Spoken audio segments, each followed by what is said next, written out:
हमारे मन में गंदे विचार क्यों आते हैं? हम नहीं चाहते पर फिर भी हमारे मन में गंदे विचार आते रहते हैं। लेकिन क्यों मन ही हमारा सबसे बड़ा दोस्त है और मन ही हमारा सबसे बड़ा शत्रु है? जब हम अपने मन के हिसाब से चलते हैं तो मन हमें भटका देता है, और जब हम मन को संतुलित कर लेते हैं तो हम अपनी जिंदगी में सब कुछ का लेते हैं। हम हमारे मन में आने वाले गंदे विचारों को रोकने की कोशिश करते हैं, पर जितना हम रोकते हैं, एक गांव में दो बच्चों यह विचार हमारे अंदर प्रवेश करते जाते हैं और जिस चीज से जितना दूर भागोगे उतना ही वह चीज प्रतिदिन मजबूत होती जा रही। इसीलिए उसे चीज से भागो मत, उसे पढ़ने के लिए जाते थे, एक खेलने के लिए जाते थे।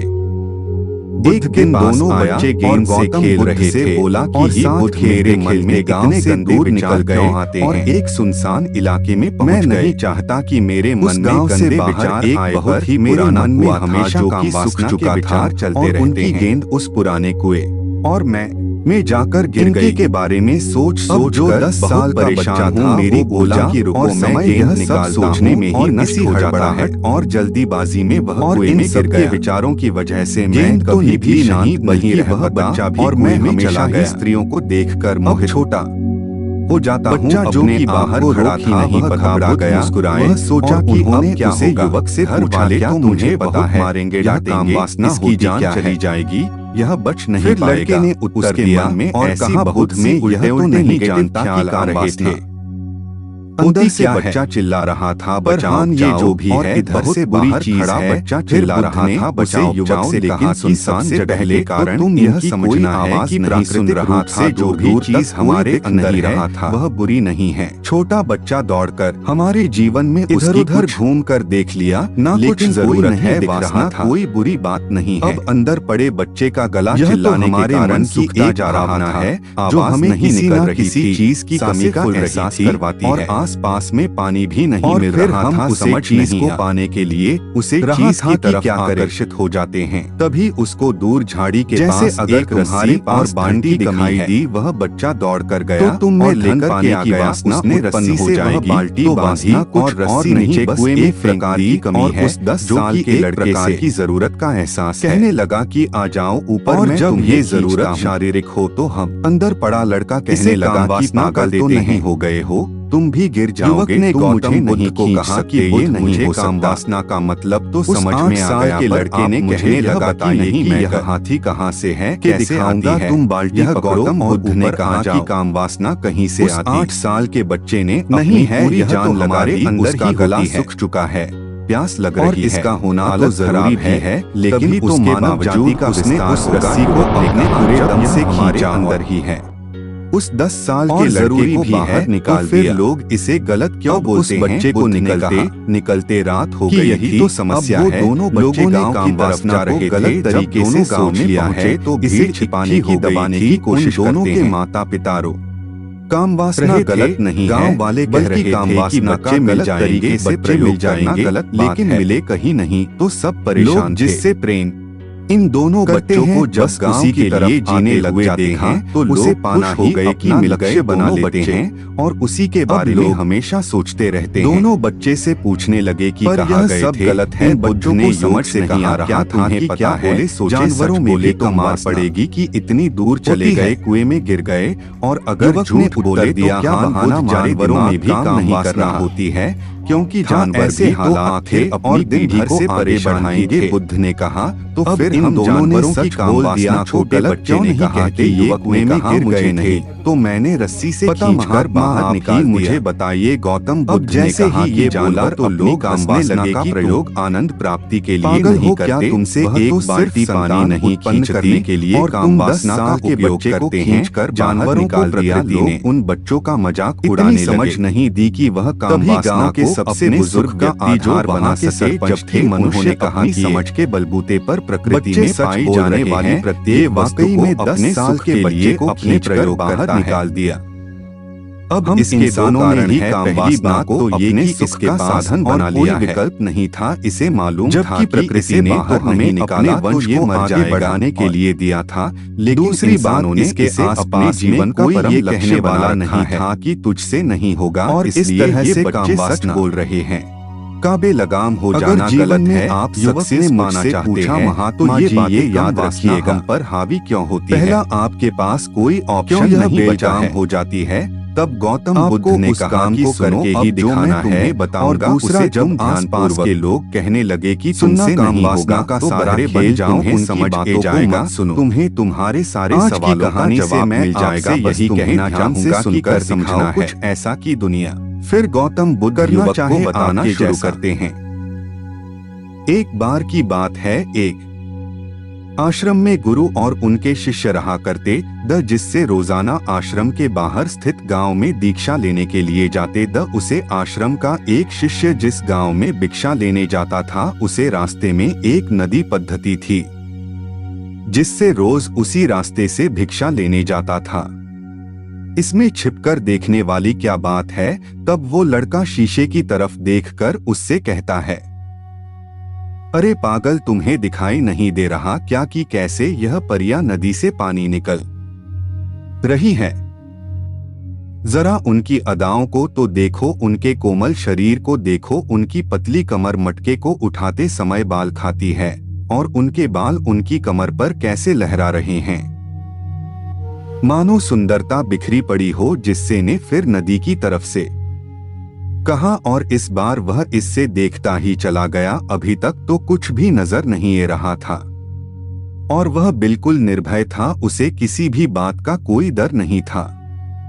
लेकिन अब वो छिपने लगा और उन लड़कियों को देखने लगा जैसे उसने कोई अपराध कर दिया हो। और जब वो छिपकर उन लड़कियों को देख रहा था, तभी वो अचानक अंदर से कौंप गया और उसने कहा कि ये मैं क्या कर रहा हूँ, मैं जो कर रहा हूँ वो सही नहीं है, मुझे यहाँ से चले जाना चाहिए। और फिर वह जल्दी से वहां से चला गया। वो आश्रम पहुंच जाता है।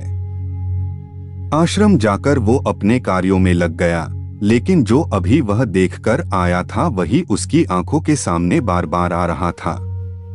उसके मन में वही दृश्य चल रहा था। उसका मन वही सब कुछ देखने के लिए लड़ाई हो रहा था। उसका किसी भी काम में मन नहीं लग रहा था। सुबह होते ही वह रोज जल्दी ही भिक्षा के लिए आश्रम से निकल जाता और उसे नदी के पास वाले पेड़ के पास जाता जहां पर वह लड़का पहले से मौजूद रहता था। उसके साथ मिलकर लड़कियों को छुप छुप कर देखता था। गुरु ने शिष्य से कहा कि ठीक है, तुम अकेले ही भिक्षा मांगने जाओ, जिससे तुरंत वहां से भिक्षा मांगने के लिए निकल गया। हिस्से को जाने के बाद गुरु भी आश्रम से निकल गए और शीशे का पीछा करने लगे कि वो कहाँ जाता है, किस मिलता है। यह सब देखने के लिए उसके पीछे पीछे चलने लगे। थोड़ी दूर जाने के बाद गुरु ने देखा कि उनका शिष्य एक लड़के के साथ एक पेड़ के पीछे अपराधी की तरह छिपा हुआ है और छिपकर कुछ देख रहा था। गुरु भी अपने शिष्य के पीछे जाकर खड़े हो गए कि आखिर उनका शिष्य क्या देख रहा है, जिसे देखने के लिए वो पेड़ के पीछे अपराधियों की तरह छिपा पड़ा है। गुरु ने देखा कि उनका शिष्य पेड़ के पीछे छुपकर लड़कियों को देख रहा था जो कि नदी से पानी भर रही थी। तभी गुरु ने शिष्य को कहा कि तुम क्या देख रहे हो। अपने गुरु की आवाज सुनकर वह इससे घबरा गया और उसके पसीने छूटने लगे। वह थर-थर कांपने लगा जैसे किसी चोर को चोरी करते समय रेंज हाथों पकड़ लिया हो।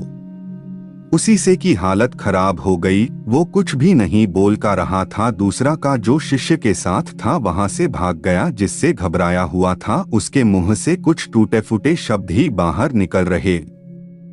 वो अपने गुरु से नजर भी नहीं मिला का रहा था। गुरु ने शिष्य की तरफ देखा और कहा कि मेरा शिष्य तो निर्भय था, उसे तो किसी भी चीज का डर नहीं था, लेकिन ये क्या, तुम तो डर के मारे कहां पर हो। जिससे इन्हें गुरु से कहा कि मुझे माफ कर दो गुरुदेव, मेरा इसमें कोई दोस्त नहीं है। उसे लड़के ने मुझे बहका दिया था, लेकिन आपसे मैं वादा करता हूँ कि आज के बाद मैं ऐसा कभी दोबारा नहीं करूँगा। मुझे माफ कर दो गुरुदेव। गुरु ने शिष्य से कहा कि कोई बात नहीं, पर इस बात का तुम ध्यान रखना कि हम जैसी संगति करते हैं वैसा ही फल हमें प्राप्त होता है। हम जैसी संगति करते हैं उसके विचार हमारे अंदर प्रवेश करते हैं, इसीलिए अच्छी संगति करो जिससे तुम्हारे अंदर अच्छे विचारों का प्रवेश हो। फिर गुरु और शिष्य आश्रम लौट आए और फिर आश्रम के कार्यों पर ध्यान देने लगा। उसने उसे रास्ते को छोड़ दिया और दूसरे रास्ते से जाने लगा। वो अपने काम को डोट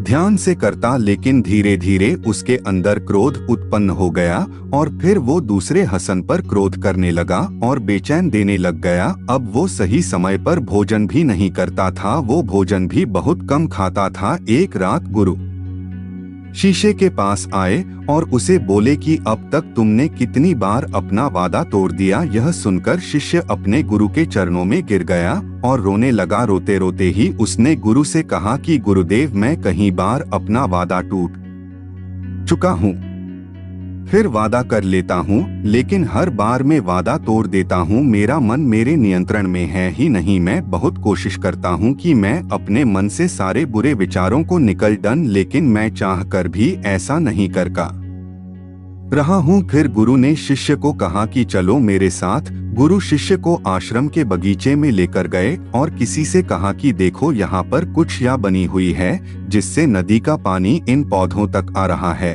और यह पानी एक निरंतर भाव से ए रहा है। क्या तुम इस पानी के बहाव को रोक सकते हो? शिष्य ने कहा कि हाँ गुरुदेव, मैं इस बाहों को रोक सकता हूँ। फिर शिष्य ने मिट्टी उठाकर उसे नाली में दल दी। वो पानी थोड़ी देर के लिए रुक गया और फिर थोड़ी देर बाद उसे रेत के ऊपर से पानी ए गया। गुरु ने शिष्य से कहा, अरे ये क्या, ये तो पानी रुका ही नहीं। फिर से ने कुछ कंकर पत्थर उठाकर उसे नाली में दल दिए और फिर थोड़ी देर के लिए पानी रुक गया।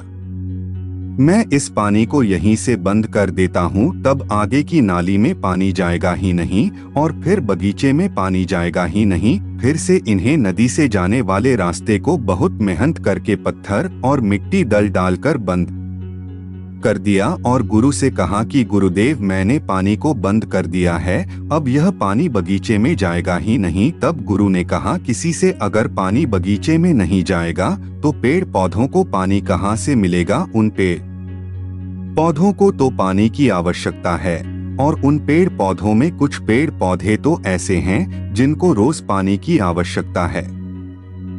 वो गलकर नष्ट हो जाएंगे, वहां पर कुछ नहीं बचेगा। फिर गुरु मुस्कुराए और बोले, तुम इस बात को डोट समझो कि हमें किसी भी चीज को रोकना नहीं है, बस हमें हमेशा संतुलन बनाए रखना है। कम पानी से भी पौधे नष्ट होते हैं और ज्यादा पानी से भी पौधे नष्ट होते हैं। हमारा जीवन संतुलन से ही चलता है। गुरु ने शिष्य से कहा कि अगर मैं तुम्हें कुछ कहूँ कि तुम आम के बारे में मत सोचो, तो तुम्हारे मन में सबसे पहले किसका चित्र आएगा? शिष्य ने कहा कि गुरुदेव, मेरे मन में तो पहला चित्र आम का ही आएगा। गुरु ने कहा कि जब हम गंदे विचारों को जबरदस्ती रोकने का प्रयास करते हैं तो वह और मजबूती के साथ हमारे अंदर प्रवेश करते हैं, हमारे अंदर उठाते हैं।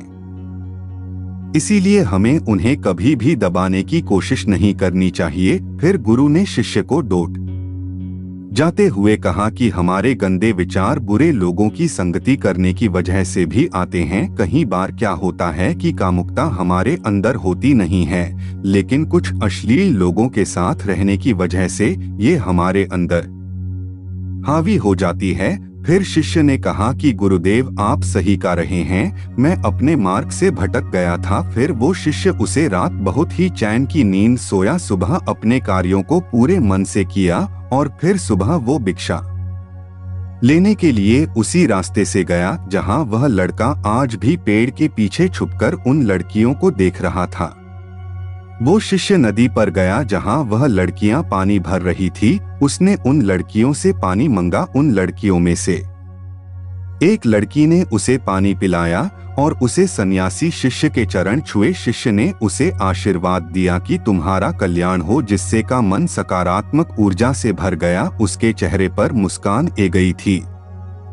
जैसे कि उसे कुछ खोया हुआ वापस मिल गया हो। वह वापस अपने रास्ते से जाने लगा, तभी पीछे से वह लड़का गया जो पेड़ के पीछे छुपा हुआ था। वह शीशे के पास आया और बोला कि क्या बात है, आज तो तुमने नजदीक से दर्शन कर लिए, तुम तो मुझसे भी आगे निकले। तब शिष्य ने कहा कि हम हमेशा दूसरे के दर्शन करने में ही व्यस्त रहते हैं, अपने दर्शन कर ही नहीं पाते। तुम कब तक इस पेड़ के पीछे छुपाते रहोगे? किसी को पसंद कर लो, उससे बोल दो।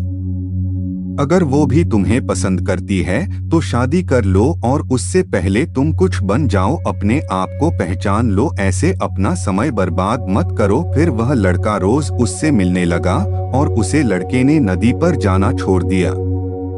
और फिर वो लड़का अपने जीवन में कुछ बनने के लिए संघर्ष करने लगा। तो तुमने देखा संगति का असर क्या होता है। अपनी संगति बदलो, अपने विचार बदलो। बुद्ध ने युवक से पूछा कि क्या तुम्हें तुम्हारे सारे सवालों का जवाब मिल गया? तब युवक ने कहा कि हाँ महात्मा जी, आपका बहुत बहुत धन्यवाद। तब गौतम बुद्ध ने युवक से कहा कि जब तुम्हारे मन में गंदे विचार आए तब आप अपने आप को दोषी मत मानो। यह शरीर है और यह सब इसने हजारों वर्षों से सीखा है। एक केवल तुम्हारे सोच लेने से, शपथ लेने से ये टूटने वाला है नहीं, लेकिन तुम्हारे पास वो शक्ति है, वो ऊर्जा है जिसका तुम्हें संतुलन उपयोग करना है। तुम एक जीवित ऊर्जा हो जो कुछ भी अनुभव करने के लिए स्वतंत्र है, जो निर्माण करने के लिए स्वतंत्र है। इसीलिए तुम अपने आप को पहचानो। यह बोलकर गौतम बुद्ध मोहन हो गए और वो युवक वहां से चला गया।